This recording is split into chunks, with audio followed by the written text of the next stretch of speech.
Good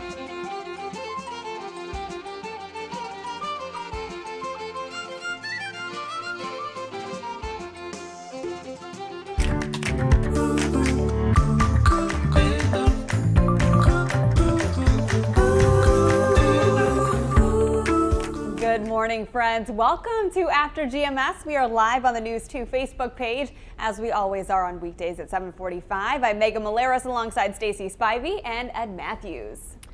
And we are so happy that you're joining us this morning. Hope you have your green on. Of course, Ed cannot wear green like we've been mentioning all morning. Being in front of a green screen, you would just blend all in. That's right. If I wore green, you could actually see the weather maps in those green areas. So I guess I'll get pinched a lot today. So, Ed, we have a weather conversation coming up because you are tracking the potential for some severe weather tomorrow.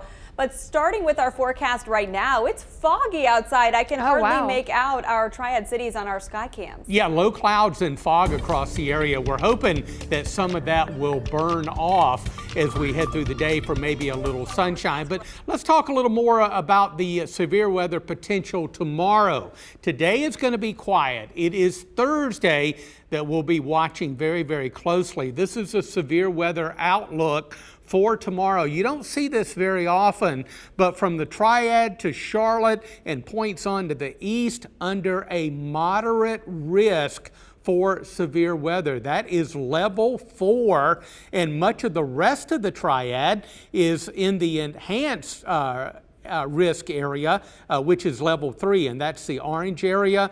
For our friends out over the mountains and foothills, a slight risk of strong or severe thunderstorms coming up for tomorrow. Now, here's kind of the timeline that we're looking at.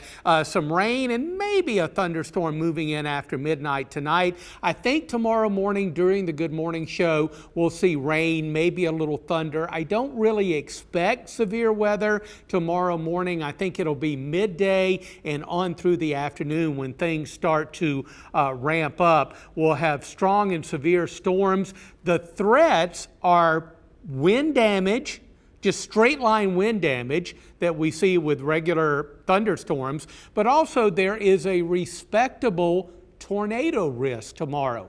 There's a lot of spin, or will be, in the upper levels of the atmosphere. So if these thunderstorms get going, it wouldn't take much for those updrafts to start to rotate somewhat and produce at least a funnel cloud and maybe a tornado reaching the ground. You know, that's the difference.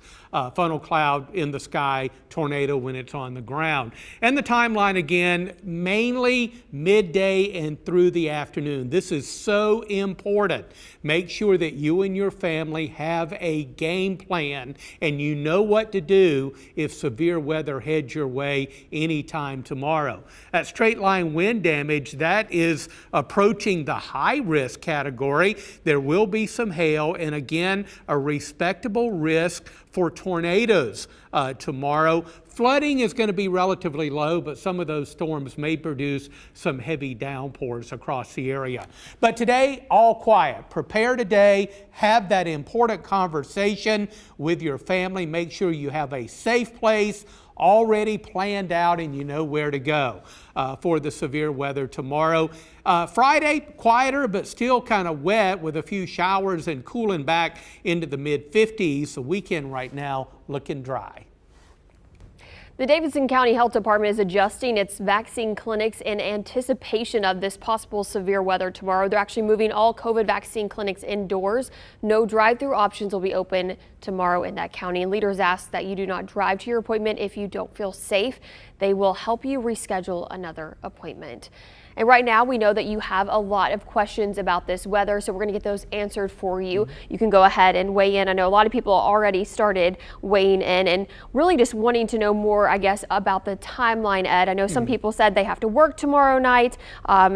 Jessica said that her 4-year-old is having surgery tomorrow, so it's just a concern about, you know, when this is exactly going to move in, what part of the day. And I know you kind of mentioned afternoon to evening. And this is what we're looking at right now, and we will adjust this as we go through the day. We think tomorrow morning really low severe weather chance, but the chance increases for severe weather as we head through the day. So I think locally midday and on through the afternoon, and for our eastern areas into the evening hours. But most of the activity that will move through the triad tomorrow will be east of our area, say around 5 or 6 o'clock. So midday, afternoon is kind of the target that we're looking at right now. Yeah, and Charlie said he has no question, but rather just an observation. He feels this is the first time in a decade he remembers seeing parts of the triad at such an increased risk for a possible tornado. I was just commenting that to Stacy. I don't remember in the near past having seen our tornado threat at the moderate level or almost there. And again, this is not to scare people, but a reminder to be ready, be storm ready. This is just the beginning of what is always a long severe weather spring here in the triad. That's right. It is very rare that we have that high of a risk. That's level 4 for us here in the Piedmont. And I want to emphasize, think of this as a football game, and you got all the players on the field, and how they interact is how the game is going to play out, right? That's exactly the case with severe weather. All of the elements will be on the table, but how they interact during the day tomorrow is going to determine really how much severe weather we have. We've seen situations before like this when we kind of escaped the brunt of severe weather because there was a missing element like instability or the ability for air to lift to create those strong and severe storms. I'm not saying that that's going to happen. I'm just trying to be a little bit hopeful. So we'll see what the stability of the atmosphere is going to be. I think the best case scenario would be if we woke up tomorrow morning and it was raining and we had lots of clouds. That would help to kind of stabilize the atmosphere for a little bit longer. But when you're talking about a elevated risk for severe weather, you have to be prepared. I always say it is better to be prepared and nothing happen than to not be prepared and we have a severe weather outbreak. But when you get into the moderate risk, we are going to have some severe weather, but the scope is still somewhat in question, and we'll track it throughout the day.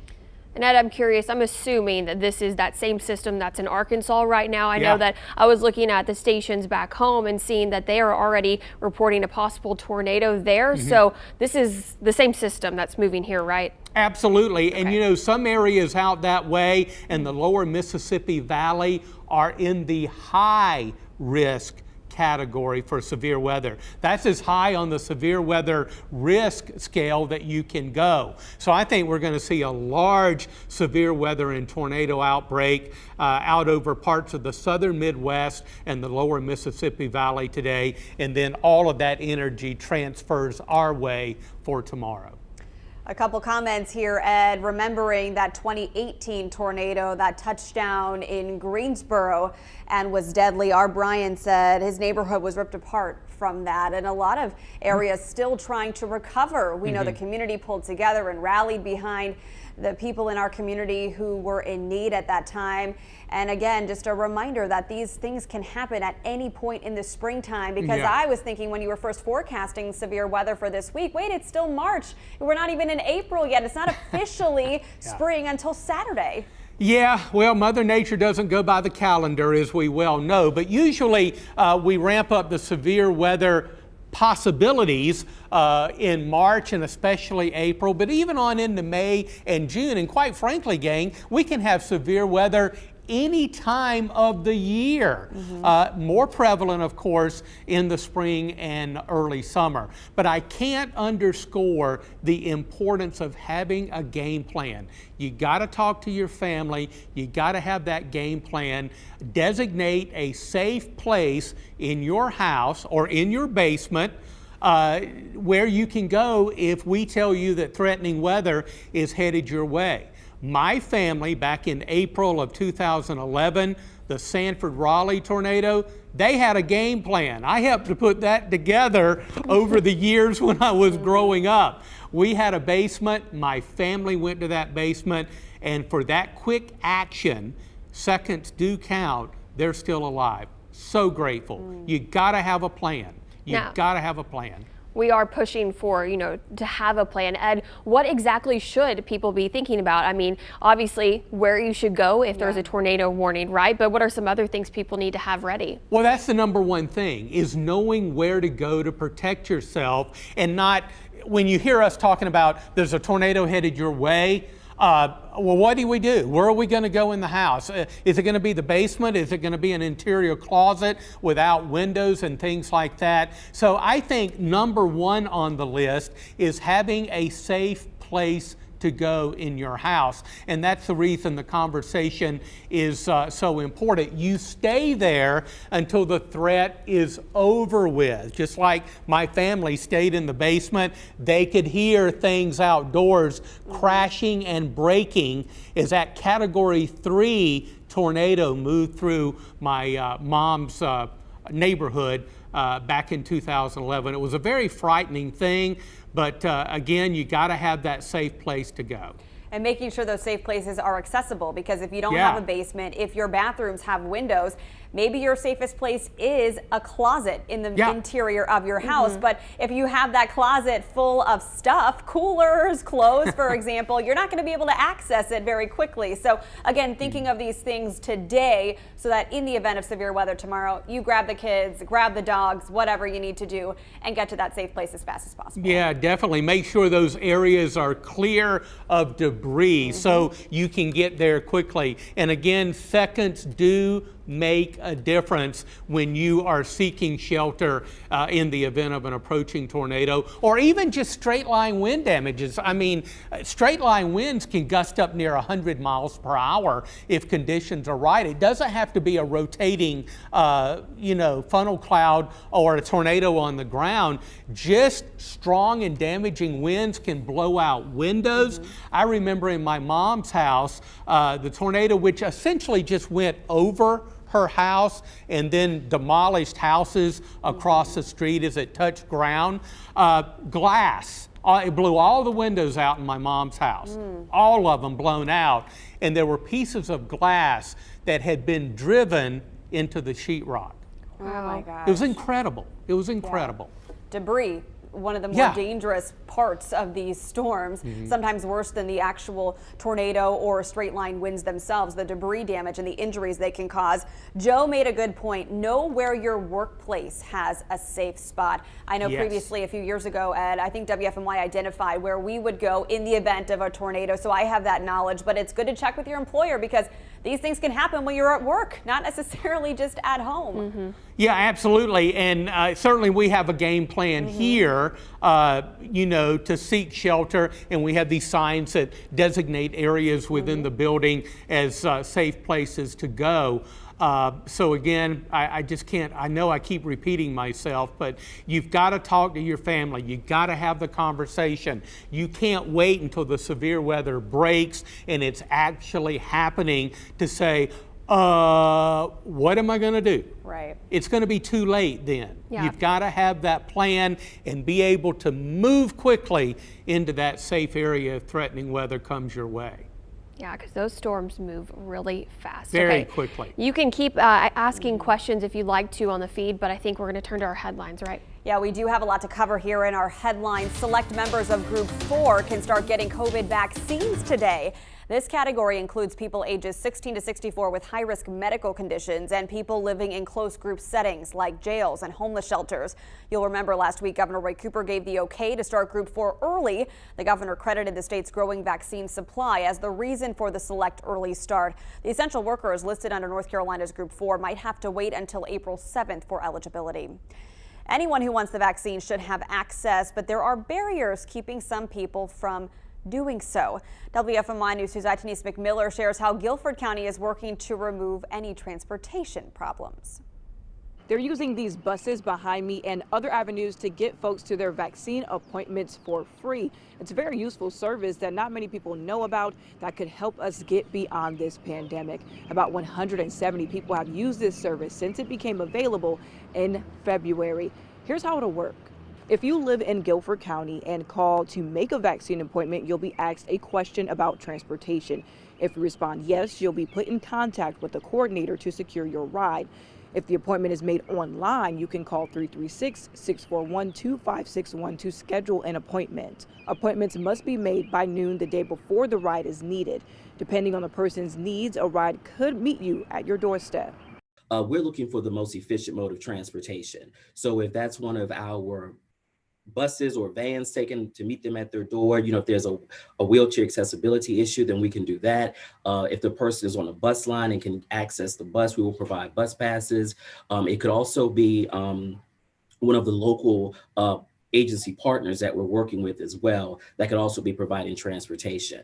Mount Zion, the Greensboro Coliseum, the High Point Community Center, and the Four Seasons FEMA site are all clinic locations folks can be driven to. And this service will be available until June 30th. If you missed a phone number or any other information, it'll be linked in this story on our website at WFMYnews2.com. In your crime headlines this morning, Greensboro police are investigating after a pedestrian died in a car crash on South Elm Eugene Street. The Greensboro Police Department says the driver stayed at the scene and is cooperating. They have not identified the person who died or released details about what led up to the crash. Greensboro police are also investigating a shooting on Pine Street that left a person injured. They responded to this call around 9 o'clock last night. Investigators say one person is now at the hospital with injuries. No suspect information is available. If you have any details, you should call Crime Stoppers. Remember, you can leave an anonymous tip. An amazing homecoming for a Kernersville police officer shot and injured in the line of duty. He is waking up at home today, returning after a 3-week stay in the hospital. First responders escorted Officer Sean HOULE home with a line of police cruisers. He reunited with his family and his K-9 officer. Officer HOULE's father said the recovery is not over, but the family is confident he will bounce back from this. So glad he's doing well. Well, it's an exciting day for some people of Irish heritage and really just anyone. It's St. Patrick's Day and people in Savannah, Georgia already celebrating. A fountain in Forsyth Park has gone green in honor of the big day. And we want to know if you have any St. Patrick's Day plans. You can let us know in the comments section below. But I have to mention that I think it's so funny in the past week how Google Trends, taking a look at them, the things that have spiked in this past week have been Irish recipes, like some kind of stew. I think it was corned beef and cabbage, things like that. Also, people were looking where they could drink some green beer, maybe find some green snacks. So all things green today, of course. And I'm sure that Natty Green's downtown or McCool's probably has some kind of St. Patrick's Day celebration going on for the holiday today. It's always a fun holiday, but Megan and I were talking about it. Think about last year. That was really the last time that people were out and about celebrating something. St. Patrick's Day. Yeah.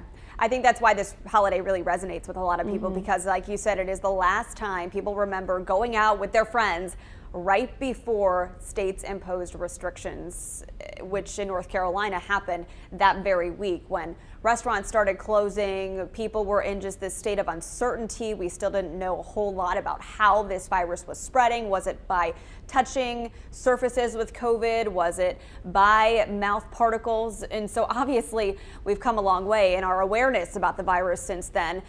And we are now finally seeing this so-called light at the end of the tunnel. I know it's a cliche, but we've seen our data trends decrease. Fewer people are getting sick, even though COVID does remain a serious threat. There are still people hospitalized and dying from this illness, but vaccines are rolling out and recoveries are increasing. So I think with this holiday, though there are still precautions in place and businesses are not yet able to open up to full capacity, it is kind of this symbol of moving forward into this future of pre-pandemic life as we knew it and this sense of normalcy we are all so craving. I thought it was funny. Our Brian said, "I want to find my pot of gold, Ed." We all would like that. I'd like to find a pot of gold somewhere. I don't have any specific plans without even realizing it. I had steamed cabbage for supper last night. I do love me some steamed cabbage, but don't have any real plans today. Of course, as you mentioned earlier, I can't wear green because of my green screen. If I wore green, you'd be able to see the weather maps within that green area, because wherever the camera sees green, it has been told to put a video source. And of course, that video source is my graphics computer. So it would be rather interesting if Ed wore green. So I may be in pain today getting pinched from time to time. Hopefully people trying to stay socially distant from you, though, will prevent that from happening. That sounds like a plan. Yeah. So Jessica actually wanted to know, where are the rainbows? Are there going to be any today? I don't know, with all the fog, though. Well, I haven't forecast any rainbows for today. There's a lot of clouds, but maybe a little sun later today, so maybe a rainbow somewhere. Jessica said her daughter got to dress up like a leprechaun for school this morning. Fun. She said that's about it. We heard from Jo, who's relaxing on her day off and getting her house prepared for tomorrow, presumably talking about the weather. So that is a great plan there, Jo. Yeah, and Sharia Ed said that she also had steamed cabbage last night. Good stuff. Yeah. All right. We know we went a little longer today on our After GMS show, but we appreciate all your great weather comments and your feedback participating with us. Yeah, we're of course going to have full coverage for you tomorrow morning on the Good Morning Show. This guy is going to be busy keeping track of those potential storms, so be sure to tune in then. Have a great rest of your day. Happy St. Patrick's Day. See you later.